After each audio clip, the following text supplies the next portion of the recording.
ફરીથી જાણીતી હોટેલના ભોજનમાં નીકળી છે જીવાત। અમદાવાદનો બનાવ હોટેલ છે આઈટીસી નર્મદા, એક મોટી હોટેલ જેના ભોજનમાંથી જીવાત નીકળી હોવાના સમાચાર છે। ગ્રાહકે હોટેલના રૂમમાં મંગાવેલા ભોજનમાં જીવાત નીકળી હોવાના સમાચાર। તંત્રએ નોટિસ આપીને દંડ પણ વસૂલ્યો હોવાના સમાચાર છે। અમદાવાદની ખૂબ જાણીતી ખૂબ જ મોટી હોટેલ આઈટીસી નર્મદા, જેના ભોજનમાંથી જીવાત નીકળી હોવાનો દાવો થયો છે। ફરીવાર હોટેલના ભોજનમાંથી નીકળી છે જીવાત।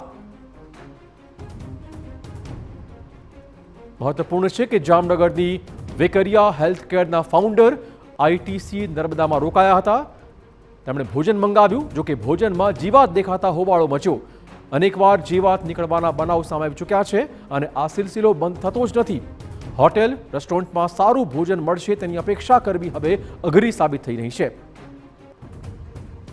આ મુદ્દે વધુ વાત કરવા જોડાશે અમારા સંવાદદાતા જિગ્નેશ। જિગ્નેશ, ખૂબ જાણીતી અને ખૂબ જ લક્ઝુરિયસ હોટલ, ખૂબ જ મોટી હોટલમાંથી પણ જો આ પ્રકારની જીવાત નીકળતી હોય ભોજનમાંથી, તો હવે કોને પૂછવાનું? સ્વાભાવિક વાત છે કે 5 સ્ટાર કક્ષાની હોટલોમાં અવારનવાર આ પ્રકારની ઘટનાઓ હવે ઉત્તરોત્તર વધી રહી છે।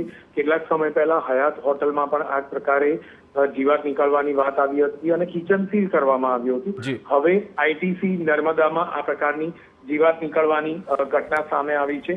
50,000 રૂપિયાનો દંડ કર્યો છે, જેમ બાબત એ વાતની ચાડી ખાય છે કે કેટલીક હદે બેદરકારી હશે તો જ આ દંડ કરવામાં, કોર્પોરેશન દ્વારા કોઈ પ્રકારનો દંડ ન કરવામાં આવ્યો। પરંતુ સવાલ એ પણ થાય છે તો આખરે શા માટે કિચન સીલ કરવામાં ન આવ્યો?